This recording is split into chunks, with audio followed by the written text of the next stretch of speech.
guys, we're live with the Here Be Dragons podcast. Welcome to Here Be Dragons, where creativity meets courage and dragons live in the art we create and the lives that we lead. I'm Carla Morrow of Dragon Lady Art, and this is my co-pilot and dragon rider extraordinaire. Of Alan Shirley's art and illustration. We're here to. I am reading it straight from. I need a teleprompter. All right, there we go. We're here about the dragons we fed treasure or booty we're after, and the wondrously weird journey of life.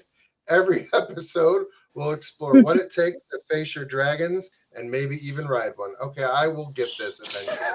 So grab your shields, sharpen your claws, and let's dive in, because today we're asking the question that matters most. What dragons are you facing?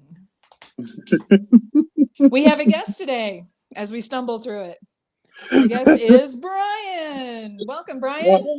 Welcome, Brian. Thank you. Thank you for having me. There we go. You guys are awesome. Thanks for including me in this wonderful journey. Glad to have you. Glad to have you. It's been fun. We've been talking in chat for about 30 minutes now and having entirely too much fun. That's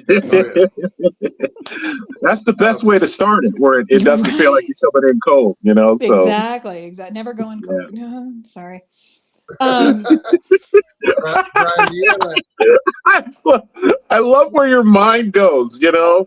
You need to meet my wife. She's an amazing person. It's second, like, I don't even think about it. It's just second nature. Like, it's, yeah. Did you say, well, that's what she Yeah. After I just said no cussing, and then it's like, oh, whoops. I mean, it's that reaction of like instant edit. My wife completely does that all the time. Yeah. It's rare when Alan can beat me to the "that's what she said" comment. Very rare. So, Brian, welcome to Here Be Dragons. No, go right ahead. Yeah. Nope, you go. Nope, after you. Brian, would you like to introduce yourself and who you are and what you do for the podcast? Yeah, definitely. My name is Brian W. Parker. So if you look it up, it's Brian W. Parker, because there are other Brian Parkers out there. I have a very generic name. I am an author, an illustrator, a publisher, an educator. And I've been publishing children's books now since 2015, with my first book coming out prior to that, the first graphic novel. And we have now published, we're coming on 21, 22 books. So that's amazing. Wow. That's Alan and I are struggling with our first one. Yeah, hey. We're trying. I've been working on the same children's book for 10 years now. Right. Oh, hey. I anytime I talk to anybody about the process of making a book, and I mention the number of books, they think to themselves, wow, how did you do that? And essentially, there's a part of my brain that's just like, get it done, get it done, get it done, get it done. Right? I just kind of keep my head down. And also, I'm very graceful with myself about it not being perfect. So yes, finished, not perfect. Finished, not perfect. Finished, not perfect. It's I think perfection is the enemy of making work sometimes, because we can be overly critical of ourselves. And I've embraced the fact that it's not going to be exactly what I imagined it to be, but it's going to be something cool. So that's awesome. But it can also be better than you imagined too. Once you finally get it all put together, you could be like, have it in your hands. Wow, I can't believe I did that. That's the amazing thing about art. It's the amazing thing about the whole process is that when you make a thing, even when you get to the end, if it's not exactly what you thought it was going to be, it's never going to be that in anybody else's mind either. The moment you put something out, it takes on a life of its own. It's formed and reformed and recontextualized in the minds of the people that read it or engage with the art, any of that stuff. So you have to have a certain amount of kind of letting reins go, because you realize that somebody's going to take it up and they're going to form something that you couldn't imagine in their mind. So, yeah. And it's tough for creatives to kind of do that because you want to be as precise with your vision as possible, but It's clear. But there's that moment where you realize that the viewer is going to take the reins and they're going to do what they want with it too. So Absolutely. Yeah, definitely. Yeah. So Brian, there's a question that we ask all the guests that we're having coming on the show. This is the Here Be Dragons podcast. So we kind of want to know if you think of dragons as adversity or something preventing you from making work. Is there what kind of dragons are you facing? And are you facing them? Have you conquered them? Are you riding your dragons? Have you tamed them? Are you training them? We don't kill dragons here. We no, don't kill dragons. Like, never slay a dragon. Never slay a Capture dragon. and release. Capture and release. Dragons are friends. Yeah, that's a great question. That is a really great question. And I wish I had one of my sketchbooks here that I could show you, but I draw all the time what I like to call anxiety dragons. Because in most of my thinking, dragons are kind of like the purest form of like magic. It's like chaos and order mixing and mingling with each other. So whenever I feel that moment of just kind of like, everything's a mess, I will draw a dragon. And that dragon never fails to show me what what's true in my spirit at that moment. So if I draw a wise ancient dragon sitting there drinking tea and speaking to someone, then I'm like, some part of me is try to express wisdom, try to express some kind of sage knowledge. If I draw a dragon and he's ferocious and he's coming at you with his teeth bared and his claws out and he's ready to, get to business, then there's something, primal in me that wants to express itself. So the dragons never fail to tell me what I'm trying to say. It's almost like coming at it as a self-portrait. It is. It's very much. That's really cool. You use it as a means of self-reflection and it's like a mirror. It shows you what's going on in your head because most of the time, internal dialogue. Yeah, it's way too busy for you to really glean any good information out of it. So yes, I love that about art. There's so many little aspects too of other things too that help you to kind of focus and find those realities about what's happening inside yourself. So I know some people use tarot, some people use reading poetry because it's so open to interpretation. But if you do and you sit and you listen to this stuff where you look and see deeper, then it will tell you something important about who you are at that moment. Definitely. I'm an oracle artist. I've created 3 oracle decks. I'm probably going to start a 4th one. And my oracles are all about talking to your subconscious, right? I'm not one of these people that like, I'm going to read your fortune and tell you your future. No. It's you getting in touch with your subconscious and bringing that out and figuring out what it is that you have to say or are feeling or what have you. So right there with you. Yeah, it's a beautiful thing about discussing archetypes and talking about this stuff. Absolutely. All that stuff kind of exists in our kind of collective mindset and stuff. And I've been working on an oracle deck for a while now. But, if you got questions, hit me up. I will pick your brain. I will pick your brain. Absolutely. Yeah, and mine are all internationally published out of high publishers. Blue Angel and Hay House hired me to do my first one, and I got you, man. Whatever you need, you call. Well, I did two little books. What's that? I'm thinking some solstice rune oracles from Nicholas the Maker and some dude. I want to do one because all the stories that I write, and I posted a link to our website on the group. So all the books that we write exist in the same world. All right. Very cool. And it's not something that it's not something that comes across right away just on looking at it because all the stories are different. But the magic system that we created, we wanted it to exist in all these different spaces. and the magic system is based around creativity. Oh, It's cool. it's so much of it is about anything that you can pour your heart into. You can pour your passion and it doesn't have to always be happy or high-minded thought. Sometimes it's chaotic, sometimes it's angry, but anything you can pour that into can become a magical item, right? And the way that works is that in our setup, people are kind of wrapped in stories, right? You're wrapped in stories and you shed them throughout the course of your life on a regular basis, like a cat shedding hair, right? Yeah. And that's because none of the stories are you. Oh, thank you. Thank you. I was really proud of this. I was really proud. No, I just did like 8 months of shadow work, so I'm right there with you. Yeah, See? absolutely. Yeah, Absolutely. a lot of that comes out in this. A lot of that comes out Jungian, and there's some Tao in there. There's some I love it.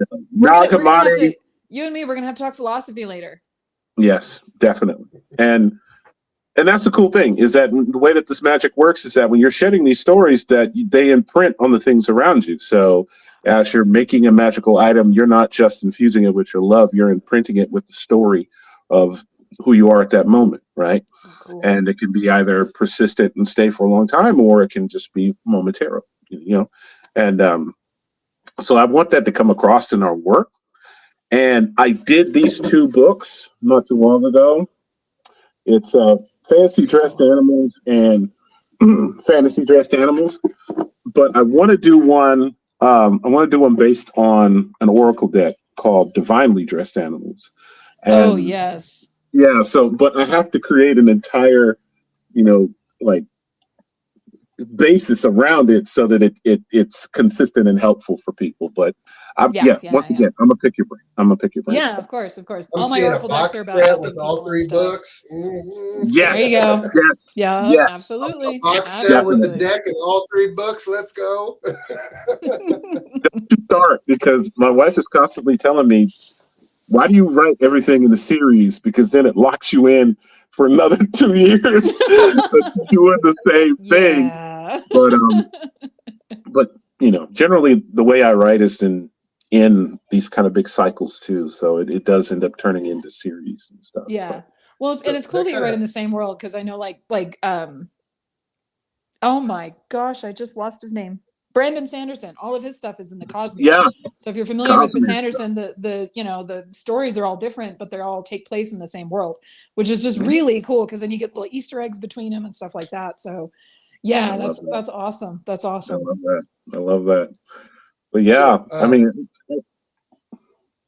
Brian, where do you get your inspiration for your characters and artwork from? Like, where do you get your character inspiration for your characters and your stories? I'd like to say it's from people around me, and sometimes it is, but I think it's weird, and it sounds very, how do you put it, self-aggrandizing. But I think every writer, when they're writing characters, every character in that story is some aspect of them, right? And even though they may outwardly express themselves like characters of people that I know that the internal drivers of those characters very much is me. I write a series of books called The Epic of Nicholas the Maker, and I'm working on book 4 of that right now. And my main character, that's cool, Nicholas, is just who you think he is. He's Santa Claus. But he's proto Santa Claus. He's Santa Claus before he grows up. And that's cool. Yeah, and I'm a foster adopt dad. I've got 2 kiddos who I love very much, who drive me absolutely insane. And he is them, but he's also me. Right. And there's that mix and mingle in there that makes the characters have some extra depth to them. So much of his journey is based around the foster adopt journey, that trying to find yourself through connection, through your history, but then also realizing that you are not the things that came before. You are a constantly kind of evolving thing, and just joy. This character, he's joy personified, and I think Alan would get a kick out of this too, because he's that guy that shows up in the space that has a lot of joy and a lot of creativity, but he's also very comfortable with the fact that he doesn't know what the hell is going on. And I this is me talking from my own personal experience, but creative people very often know how to, when they show up in a space, to be flowy enough to know that your preconceptions aren't always going to be you don't know anything, and you got to be open to stuff. And so he's a great character in the sense that he's constantly asking questions. He always wants to know what's going on with other people, and that's me. But he's also insecure and confused, awesome. And he laughs. Yes. Oh man. And somebody they were a little thrown off by this, but my Nicholas, he laughs a lot. The ho ho ho. It's him. That's him really laughing, but it's also him coping with how nervous he is in most situations.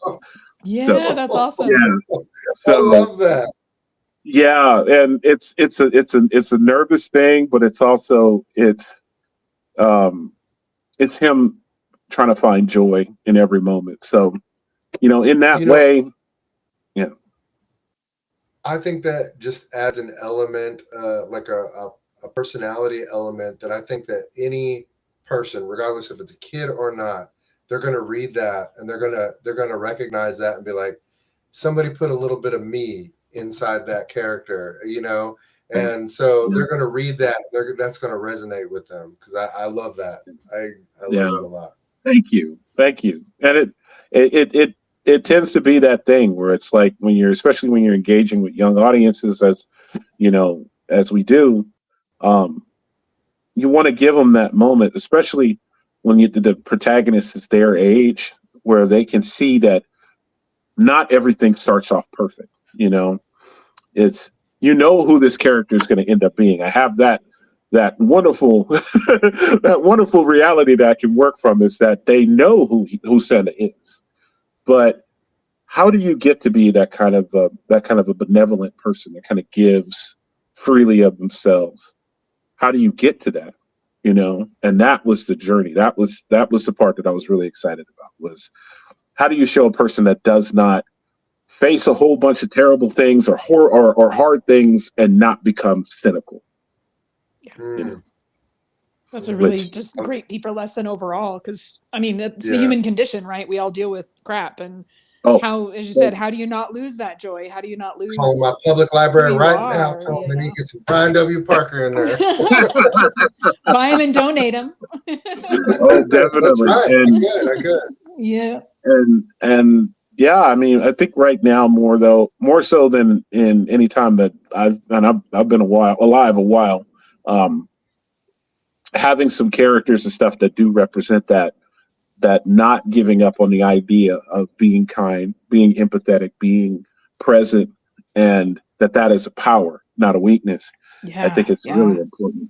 Especially right now, for sure. Oh, for sure. Definitely right now. Yeah, it's imperative right now. So but yeah, and I think that's a long answer. Yeah, that's a long answer to a question, but they're a little bit of me, and they're a little bit of the people that I know, and that mix and mingle is what usually makes them very nuanced. And these are all self-published, right? Yes. Cool. And that's always the thing I have to make sure I point out, is that when you're working in an indie publishing space, for a long time there was a kind of stigma to the fact that, you're self-published. That's different than being majorly published by a publishing house and stuff. There's an interesting validation that comes from knowing that some expert in the field, saw your work and elevated it to the point of like, yes, you're ready to be out there. And I'm not gonna, diss that, because, there is something to be said about curated work, but the funny thing about, I ended up going back to school and get my master's degree so that nobody could tell me that I didn't know. That's cool. And it's so weird because now that after I went to get my master's degree, I realized that I knew a lot of that stuff already. I just was looking for validation. Which is like, you just needed that little piece of paper. That's some expensive validation, Brian. Right. Dude, you're reading my mind. I was just about to say that. It's expensive. Mhm. It was really expensive validation. But there's a lot of really beautiful work coming out of the indie space, out of the self-pub space. And the great thing about it is that you get to make decisions about what is the value that you want to bring to it. Because once again, the bigger houses it's a business, right? They're trying to maximize income. They're trying to maximize visibility. So they publish a certain kind of thing because they know that works. But if you're anywhere outside of that algorithm, outside of that, then they're like the formula, and they'll be like, I'm not sure if we want to invest time and money in that. That doesn't mean that it doesn't have value. It just means that they can't see it. So that was the last thing that they asked me before I left my graduate program was like, what do you want to do with this? Where do you want to go with this? Because there were a lot of projects that I did during the time that people really liked, but it didn't get put into, because it's a publishing house too. So it didn't make it to press because I was doing stuff I was passionate about, not stuff that worked with what they were putting out. And they were like, we really liked all your work and stuff. I'm sorry, less of it made it to to publishing. So what is your plan? What do you want to do with this? And I was like, I just want to make my own stuff. I just want to make my own stuff. And my professors that I asked to be a part of my little discussion group, one of them was like, yes, that's what I was hoping he was going to say. So that was very encouraging. And of course, when I went and told my wife, she was just like, I've been telling you that for years. I don't know why you got to have somebody else tell you. And I'm like, you're with right. a bigger piece of paper. With a bigger piece of paper. I was going to say those publishing houses, they're really good at feeding people what they want. They don't have always a good gauge of what people need, of what we need. And artists have a way of finding that and filling that hole that's missing. We give people what they need. Yeah, and for sure, artists are constantly picking up on cultural changes, on changes in their community, changes in themselves, and their work reflects that. So the industry has a hard time keeping up. If last year's number said that you need more spicy romance novels about X, Y, and Z, then they totally missed this whole movement of like women picking the bear over the dude and realizing that they want a furry monster. But the indie community, we shifted from fairy to furry. Yeah, it happens rapidly. I'm still my fairy fan. And that's the thing is that the industry can't always move. And they have their, at least on the licensing side of things, they usually have the next year completely booked. Oh yeah, 2 years out, and it's not just with books either. It's calendars, it's products, it's everything. You're signing contracts for something that you're not going to see for 8 months, a year, 2 years. Exactly. So there's no keeping up with trends already. Right? Exactly. And that's always the thing when I get a chance to talk to aspiring writers, writers in process, and stuff like that. There's a lot of trepidation about, what am I going to do if I go indie? Are people going to think that I'm not really, or that kind of thing? I'm like, put stuff out. Yeah, Put stuff out. However you can do it. By hook or by crook, you get it out there. And any way that it comes out, then it's still something in your backlist that you can say, I followed the thing through to the end. And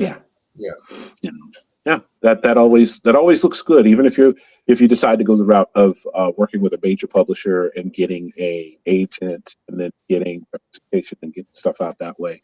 It still shows that your dedication to the craft is that you still put something out, Well, Yeah. if you had, I mean, Guillermo del Toro is listening. Nicholas the Maker needs some Guillermo del Toro love. I mean, that would be a collaboration. Oh, that would be awesome.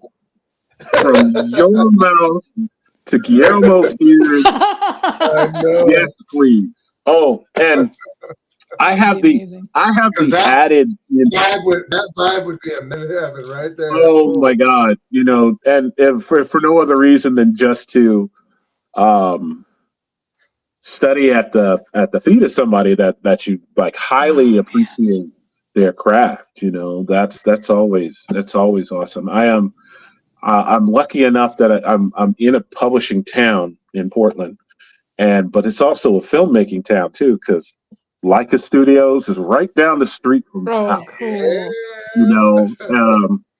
Cool. Shadow Machine is here too. They made Pinocchio with Guillermo del Toro for Netflix, cool. and they won an Oscar.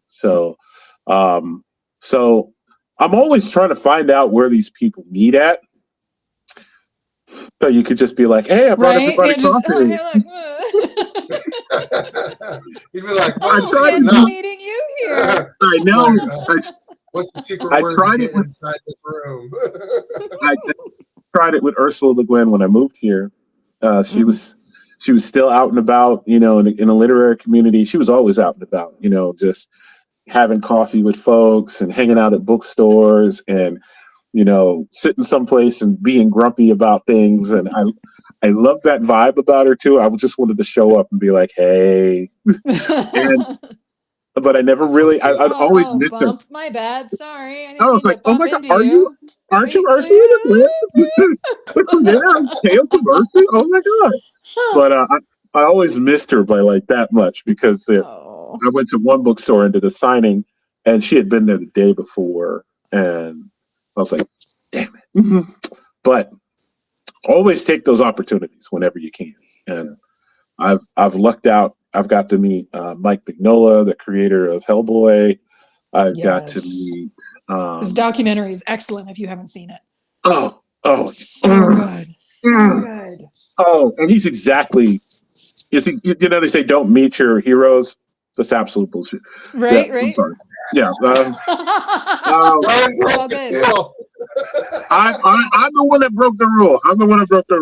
But in this funny? We're going to have to be good because he's a children's illustrator, so we've got to keep it on the down low. I do it the way I parent, which is like, you make the effort.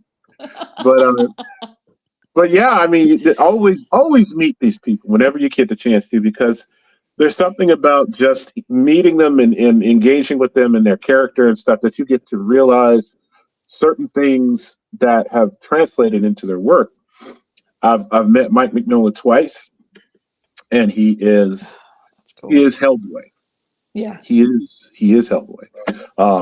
He's just kind of work a day, kind of like, I don't really feel like talking right now, but oh, you're talking about something I'm into. Okay, let's talk about that. Right. Not just about asking him questions and how do you will you sign this for me? Yeah, no. He's not about small talk, and he is definitely not about oh my God, I'm geeking out, I'm meeting you. Right. That's always. But if you come at him like, hey, I'm a writer, I'm working on stuff. I love what you did and blah blah blah, and he will engage. I started talking to him about The Amazing Screw-On Head, which is a great graphic novel that didn't get the love that it needed. But that's what you got to do. You got to find those things that were under the radar, because that shows that you're a real fan. Exactly, and I was like, that was just beautiful, and we talked for a long time about that. So that's awesome. That's so cool. Yeah, and I was going to name drop somebody else. I like to get the opportunity. Chat says you met Kelly Sue DeConnick. Sorry. Yes, I met Kelly Sue. I did. She lives here in town. And she's the author of. So bad we haven't checked chat. Yeah, like Miss Sorry, Marvel. Chad. No, not Miss Captain Marvel, and she's Cool. Hey, awesome. Matt. I met her at Books with Pictures, which is it's the top comic book store in the country. So Oh, yeah, Oh, so she was cool. really cool. And yeah, one of my favorite creators just they had a FX show just released too. Jeremy Hahn. He's from Joplin, which is like 30 minutes away from me, and the beauty was just incredible. So yeah, I love meeting yeah, my creators. And when your yeah, creators recognize you, that's even better. They're like, they see you coming, they're like, "Hey, what are you doing now?" I'm like, "Oh, not much. We're it's working on it." so it really makes you feel like you're part of the community when they like, oh, I remember you from that thing, or we're Facebook friends or whatever. It's so important to be a part of your creative community, because sometimes that little bit of that kind of quiet fist bump is enough to kind of keep you going sometimes. Oh yeah, Yep. Yeah. totally. And I we're kind all, of feel I mean, like we're me all and drawing Brian have from the been same giving each well. other the So fist bump for many years. We've just been like, Yes, we have. Yes, we have. keep And that's keep going, that's brother. the thing. Oh, and I, without the risk of sounding a little too philosophical, um, sometimes this kind of creative urge, it feels like a flame inside of you, right? And sometimes you have to tend it because it's gotten low, and other times it's blazing hot and you're getting stuff done. But I found that when you get to engage with other people in a creative community, sometimes somebody else's flame is low. yeah. And what do you do when you have two candles next to each other? Is that we share Oh, Yeah. that light. Make it bigger. Mm-hmm. Yeah, share that spread Absolutely. it. light. You spread it. And Absolutely. I'm blessed in the fact that I'm in a really great community where we get a chance to do that kind of stuff pretty often. And I'll the be other honest name I with was you going guys. I'll be to. honest with you. You all have rekindled my fire more times than because That there are days when I'm just like, I can't do it, and then I see y'all out oh there hustling. And I'm like, oop, time to get back in it. oh man, I appreciate that. I appreciate that. And now you just being in this space with you and Carla, and this is like invigorating for me too. So that's the thing. And you'll find this too, is that whenever you're engaging with people in other creatives and stuff, very often you assume if they're doing well, or if they have some recognition, or they're out there and stuff, that they're getting stuff done, and that light is hot and burning. But sometimes it's Not not. always. Not always. Yeah. And especially if you finish a big project. I mean, we have Oh to have yeah. that downtime. There has to be, I haven't painted in months or whatever because I just finished 3 paintings. That's just it's not a 9 to 5. Just show up. At this No. you do as much as you can, because if you don't show up, Yeah. then it never gets done. But it does Yeah. wax and wane. Yeah. Mary's asking if you have a Patreon. I do. I Woo! do. I started Plug it that. last Plug year. it. It's Believe and Wonder. It's you can search it up that way. I can. Dude, that is a killer name that you've grabbed as many places as possible, and kudos to you, because that's awesome. Thank you. Thank you. Awesome. I I love it. I don't even remember. I kind of remember how we got it going. Well, wonder's always been a big word for me. But because when I was a kid, I'm raised, kind of Judeo-Christian. There was a lot of like parts in the readings that were like, fear of God, fear of the universe, fear, fear, fear, fear, fear, and I was like, Yeah. oh God, why am I supposed to be scared? But then I read this definition where it said that the original translation of that word, fear, doesn't necessarily mean what we think it means. It means Yeah. awe or wonder, right? Yeah. And I was like, Ooh. okay, I can work with that. I can work Right? with that. And there's a great movie that came out a couple of years ago. I say a couple of years ago. I'm probably dating myself. That's all skewed for all of it. Yeah. No. Yeah. It's called Rise of the Guardians. It's based on a book series by Yes. William Joyce. Yes. It's And been a little more than a few years. hasn't it? Oh my God. And That was so there's a good. moment in there's it's so good. It's so good. It should have got way more love. But there's a part where Santa is talking to Jack Frost and he says, "What is your center?"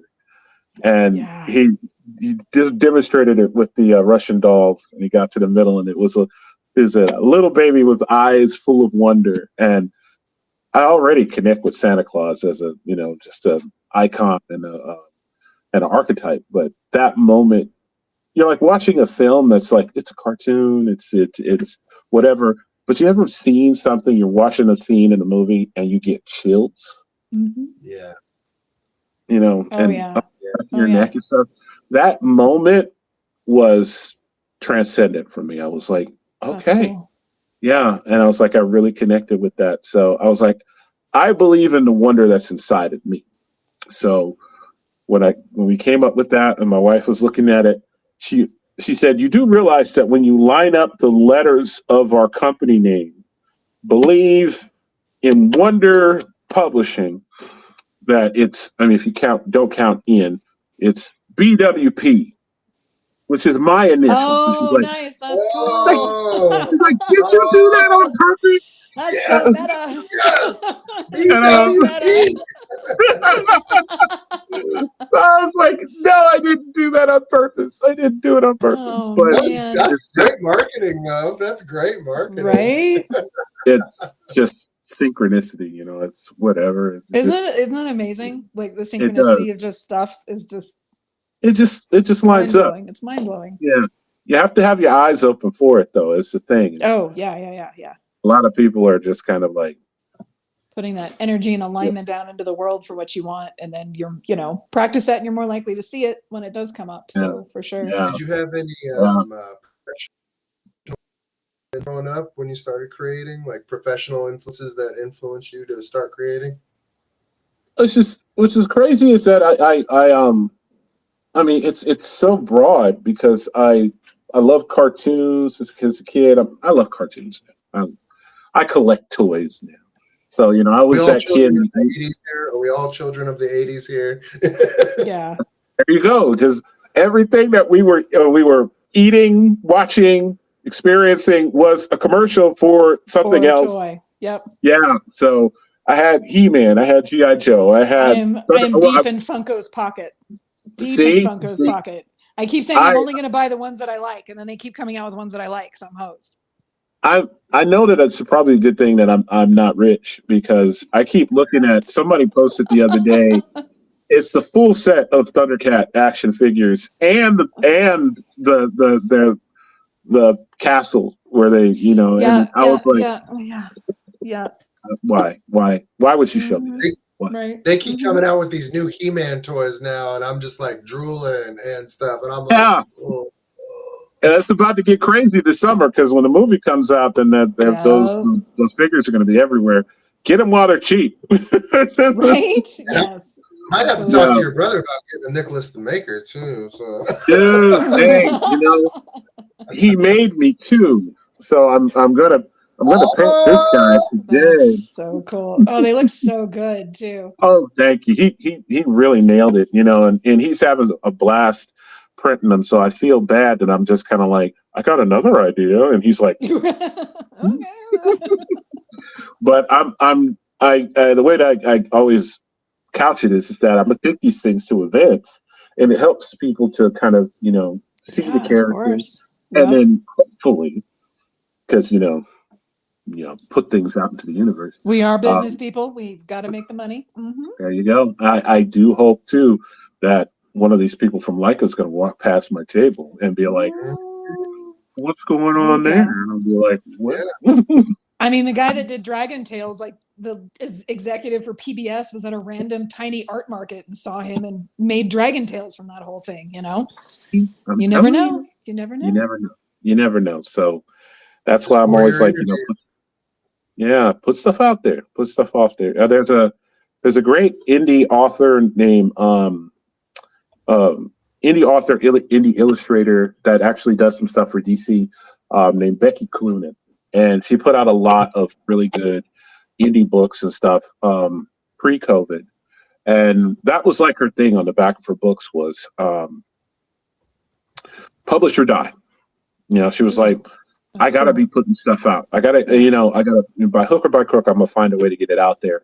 And that was how I got to know about her work. And then when she, eventually ended up working for these bigger companies, I followed her work because of that. And it was just these little tiny indie books, not much longer than say 30, 40 pages, but I was like, this is really tough. So Nice. That's cool. To your question, Al, I read a lot of children's books. I read a lot of, I watched a lot of cartoons. I'm a big fan of Morrow Sendak, the author and illustrator of Where the Wild Things Are. Yep. And Chris Van Allsburg, who wrote and illustrated Jumanji. I read Ursula Le Guin's The Wizard of Earthsea when I was like 11 or 12, and that broke my brain. I don't think I ever recovered from that. I became a devotee after that. Yeah. And have you read her essay, The Language of the Night? It's science fiction and fantasy essay, The Language of the Night. It's really good. Oh my God! I'm just starting to discover and read some of her really, really deep and nuanced essays and her poetry. And people still punch me in the face because I say I haven't read the Lathe of Heaven, and I haven't read it yet. But I'm an Earthsea guy. I've read all of Earthsea multiple times, and of course, Tolkien and C.S. Lewis and all of that stuff. The fantasy classics. Yeah, you got to. That stuff. In a lot of ways, it teaches you how to dream. Yeah. Which is, I think, a beautiful thing about literature is that sometimes you don't know what the boundaries of your imagination are until it pushes you past your own self-imposed boundaries, and it makes the world more expansive. So I love the fact that I had that growing up, and my mom, who is I credit my mom with pretty much all of this stuff, because my mother, she was self-taught as far as her reading is concerned. She had to go to special classes and stuff like that so that she could learn how to read, because she dropped out of school when she was 15. Wow. And because she was, she had my brother who made these statues for me. And her engagement with words was always, troublesome. She always had a hard time with it. Probably her most consistent reading was the Bible anyway. So she was like, I can read that. So, that's where I'm at. But anytime I wanted to go to the library, she was there. She took me. She let me get all the books that I wanted. Anytime I wanted to tell her a story, because I always wanted to tell her a story. She was like, I can't really picture all these things that you're coming up with. So here's some paper and here's some pencils. Wow. Go draw the pictures of the things that you're coming up with, That is and then so come cool. back to me and show me that stuff. And so cool. Yeah, so I started to link the stories that existed inside of me, and a way of manifesting it is, not only writing it down, but also drawing it. And so those two processes developed together in congruent with each other as I developed as a writer and as an artist. So I like that you use the word manifesting. Yes. Yeah. Oh yeah. Yeah. You literally you throw it out into the universe. It's like it's like there's a proverb about Spartans going to war, that they would throw a spear so that it would go and it'll land in the middle of the battlefield, and it'd be like, you tell the rest of the soldiers, go to that spear. That's where you're going. And that's constantly any artist knows that, is that you don't know how this stuff's going to end. You don't know how it's going to go. So you're literally always throwing that spear and saying, that's where I'm headed. And we'll see what happens, So. Yeah. When you find a creator and they have they have it. They have that magic. They have that creativity. They have that thing that's feeding them. They have that, like Henson had it, Stan Winston had it, these creators, they just have it. Guillermo del Toro, he's got it. You have that. Yeah. You've got that Henson quality, Brian. I'm telling you. You've got that. I mean, definitely. It explodes out of your heart, man, and I love it. I love it. Oh, thank you. That's high praise, man. That's high praise. I mean, and I love those guys because they never. I mean, they had to navigate through through industries and stuff that were constantly telling them nobody wants to see this, nobody wants this to happen, and they were just like, okay, well, I'll find a way to make it happen. Yeah. You're gonna talk with a frog puppet? What? Yeah. And it's like I have this. He doesn't even look like a dog. His name is Rolf, and he plays the piano. And they're like, and can you imagine a childhood without the Muppets existing somewhere? No. Nope. Without, and I wouldn't want to. Sesame Street or Sesame Street or Sesame Street. Yeah. Oh, yeah. Dude. I'm a huge fan of Henson's. Some of his. At the time, it was less popular work, but Dark Crystal, Labyrinth. Oh, absolutely. Oh yeah. Talk about making a decision to do something creatively that nobody understood, was not financially, a great idea, and then hooking up with Brian Froud was just magic. Just fucking magic. You guys, you've already been able to tell that I name drop, but I don't name drop because I want to make it look like I'm famous. I name drop because I've met people that have really inspired me. But I got to meet Brian and Wendy Froud. They came to Portland for the opening of an art show, and I'm so jealous. He had his original paintings up, and Wendy had her original puppet. Dolls. Oh my gosh! Oh my God! It was bonkers. I was losing my mind. You want to talk about a good Oracle deck? The Froud Fairy deck. Oh, the Froud Fairy deck. Oh, yeah. That deck will kick your behind. If you don't want to hear what it has to say, don't even pull it out of the box because it's not pulling any punches. Just the art books alone. Bad fairies, good fairies. I got that over here. Bad fairies, good fairies. Yeah. The ones with the Labyrinth art book. Yeah, the squashed fairies.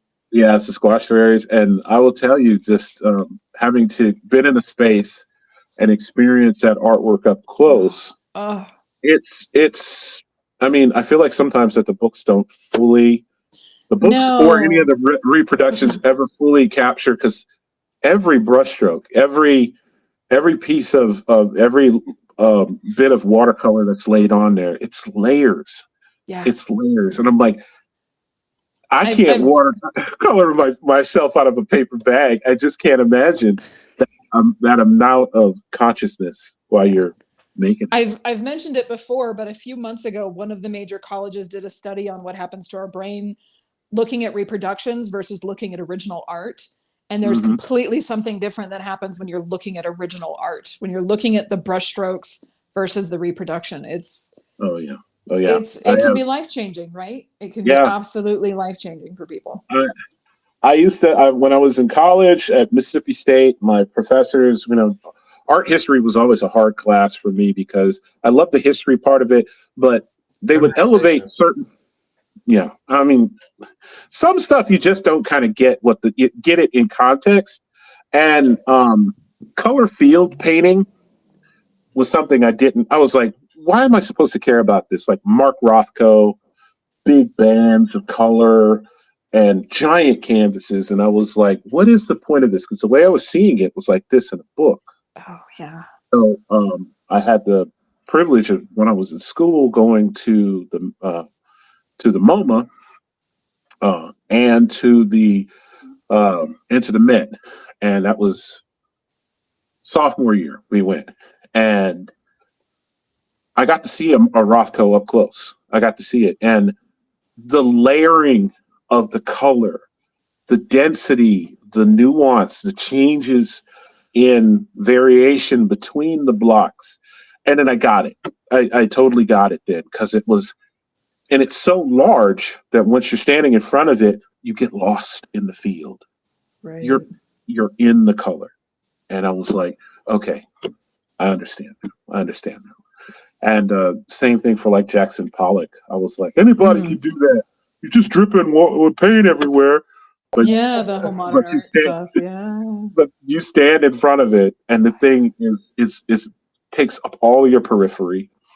And I think the one I saw was Lucifer, and it's like looking at a magic eye.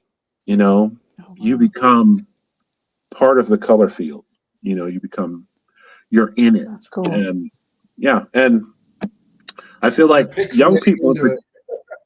Yeah, you literally step into it. It's like, you know, you're absorbed into it.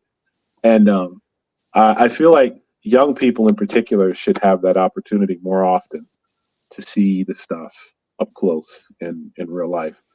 I saw Alphonse Mucha came through Santa Fe, and to stand in front of his, like, I wept the whole like 2 hours I was there, just constant. His ink pieces are so just, I know, it's amazing. like They're just amazing. It's like precise, but at the same time there's this playfulness in there that it's just they had slides of his process, and he did the grid technique. So he would grid so he had reference photos, and then they showed how he gridded them out for the faces and stuff. And I just was like, oh my God, because we don't see that part, right? That's the deep shit that we don't see, that we just assume, you know, they can draw that way or whatever. And they're not. And he wasn't a fine artist. I mean, his stuff was for reproduction, right? He was an illustrator, and now we treat him as a fine artist. And it was just, that was one of the best experiences of my life for sure. It was amazing. I can only imagine. So I'm a huge Mucha fan. Art so Nouveau, good.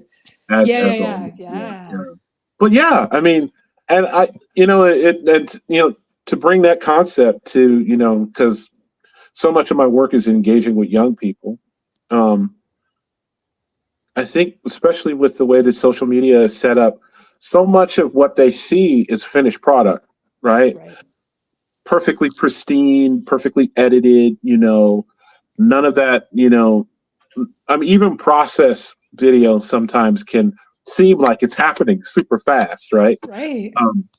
But giving them a sense of that. Slow down speed. Art for Kids Hub, I got to put it on slow down speed for the kids. Yeah. Let them see. It takes a minute. I mean, I don't film most of my work because I don't want people to see me erasing so damn much, but I do. I'm like, so messy. Yeah. The backside is so messy. But, you know, I think that's more so now, especially with the advent of AI and things like that, letting people see that an artist is a craftsperson. It's a person that's really engaged with the process and stuff is really important, because that's the stuff that really distinguishes you know. There's a whole studio that makes Fortnite characters and Roblox. You know, it's not kids. You know, I said I work in elementary school, and kids are about 4th grade. They're very aware of that that's, you know, they realize that their work is not that good, and then they'll just quit. You know, I've seen like artists like a little flame, like I just got to keep die on the vine there long enough, and I say, you know, and that's why I never tell them that practice makes perfect, because I think that's a too high of an expectation. I tell them practice makes proficient. It builds confidence. And I take it on myself too when I'm in those spaces and I'm teaching with kids or working with kids. I don't critique. I almost exclusively encourage, you know, and I'm not so much as the way I would with like a college student or somebody that's a working artist or something. But when they're at that beginning, that fledgling spot of trying to engage with the creative process, I'm like, oh, I love what you did there.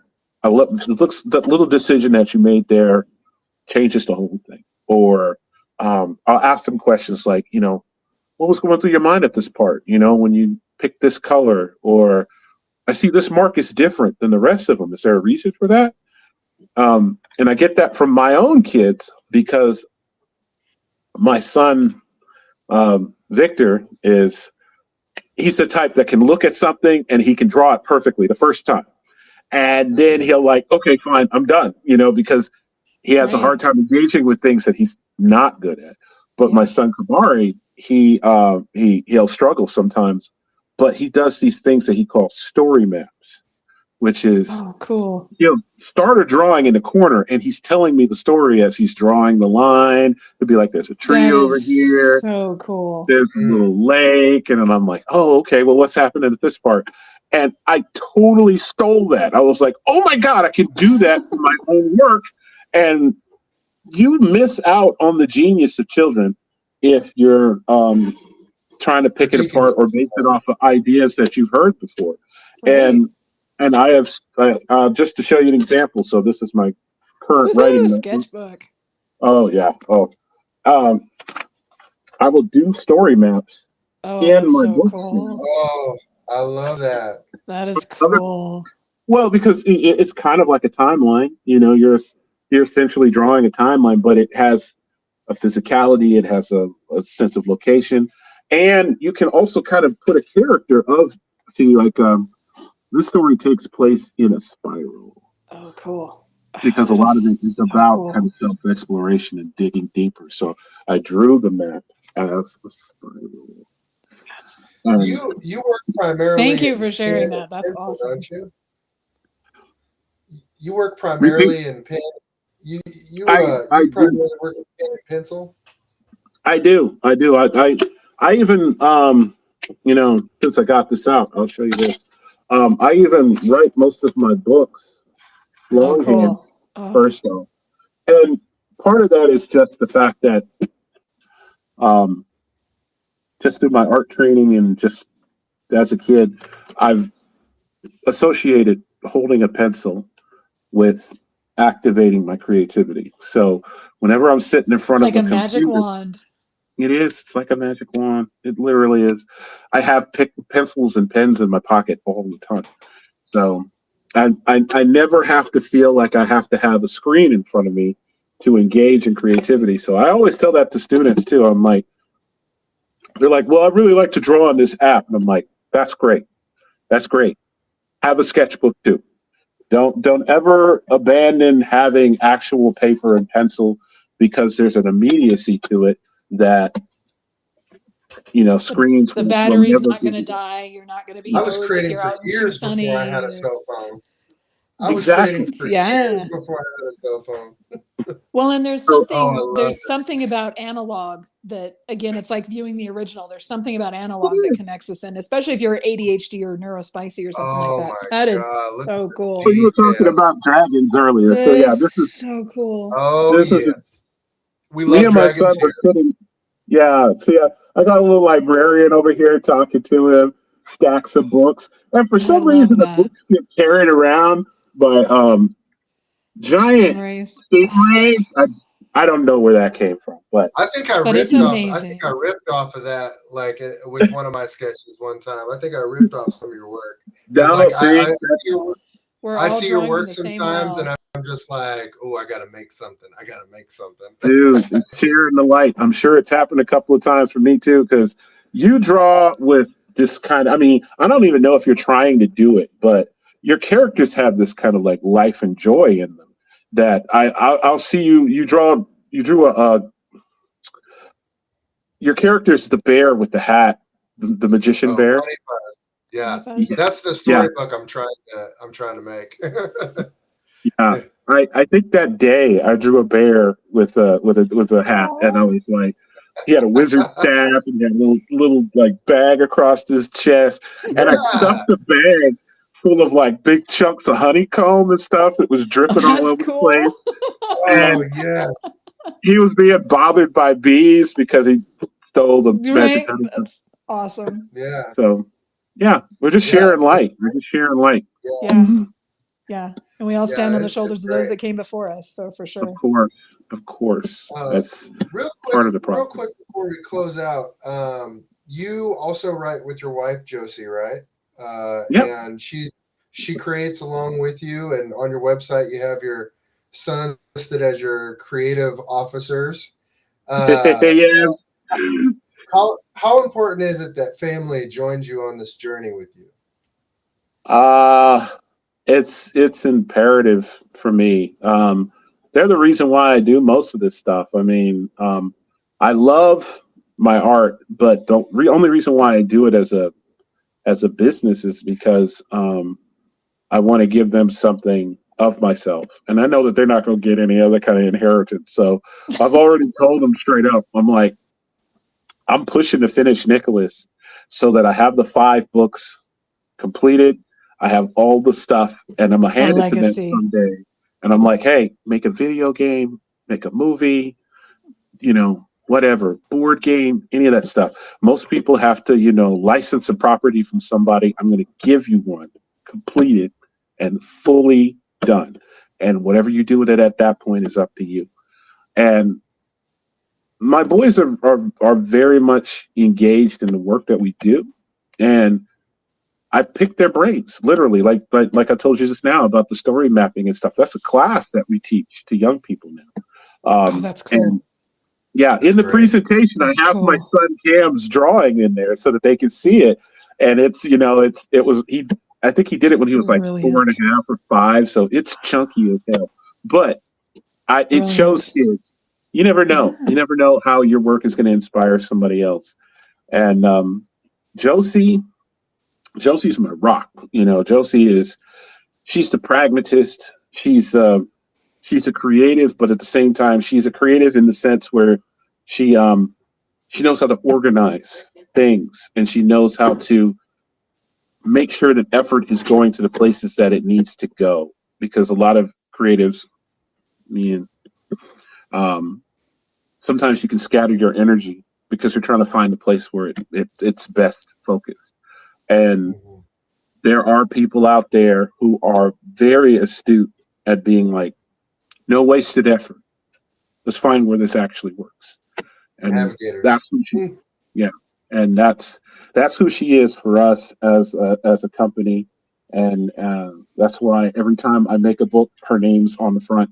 Because at some point, I had to sit down and be like, okay, these 2 characters are talking to each other. This doesn't feel like a real conversation between people. And she's like, why would she say that? She has her own opinion. She has her own powers and stuff. Why is she asking for permission to? I'm like, okay. I'll rewrite that scene. So there's nothing I've ever done that doesn't have her fingerprint in it. And so yeah, it's this. The great thing about neurospicy people is that everybody has a unique perspective. And if you have the open mind and the empathy and the understanding to sit there and to really listen, it changes everything. Has she also always been creative as well? Like, is that a decision you guys made together along the road, or did you bring her in later on? Or well, like I mentioned, we met each other when we were when she was 16. I had just turned 17, and we met each other at the mall. And my brother and I were sitting in the arcade. We were playing Killer Instinct, and I saw her and her friends walking by the window. And my brother thinks he's big and bad. My brother Jason. I have 2 older brothers, and my brother Jason was like, I was like, look at those girls. I bet you wouldn't go talk to them. He's like, dude, whatever. I can talk to girls now. I'm like, whatever. Go show me. And he blew it off because at the moment he was like, I got a good game going right now. But when we left the arcade and we were walking out, her and her friends circled back around and they were like, hey, y'all got a quarter for the soda machine over there? And I froze. So hard.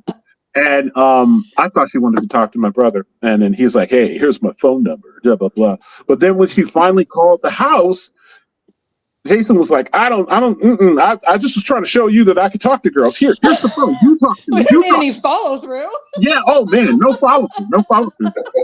He's gonna hate me if he's seeing this. Jason, you still brought me the best person in the world, and I talked sent him a fruit basket. Oh man. I tell you, I found my mojo when we were talking, and next time we met each other at the Walden Books at that mall. And she introduced me to Langston Hughes. So I was like, Nice. I'm going to marry her. Bookstores are magic. Aw. Bookstores are magic. Yes. Oh, man. Tell me about it. Something about the smell of coffee brewing and a bunch of books out in front of you. I could just live there forever.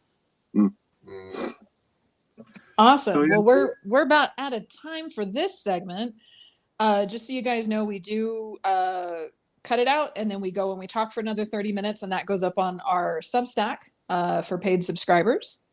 So, Brian, if you'll let the public know where they can find you and all the things and whatnot.